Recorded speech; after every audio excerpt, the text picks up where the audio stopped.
हाय मित्रांनो, आज आहे सुट्टी, पाऊस आहे म्हणून मी रील्स बनवते. बघा माझा लुक. ओ आत्या देखो कपडे पडले ते उचल ना पहिला. ती घरची कामं करतात, ती भांडी तिकडे पडले ती नाही. अरे पण घासांना भांडी राहून दे. घरची कामं कर नंतर.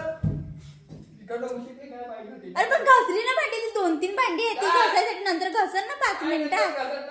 अख्खे दिवस नुसते कामा करण ना कामा. एकदा ती रील्स पुढे ते बसली ना तुम्हाला काय नाही सांगणार, पण थोडस ते रील्स बनवायला लागली ना तर त्याच्यात लगेच टाटा चालूच.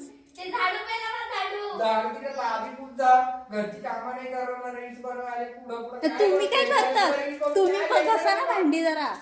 तू पोरगी आहे का आम्ही पोरगा आहे? नुसतं परेशान करू शकतात. जा तुम्ही भांडी घासा दोघं पण. काम तुझं आहे. चल बाई, नुसती सुंदरी रील्स पुरा बनवायला. दिवसच खराब करा तुम्ही ना. निस्ती पण होती लावत राहतात.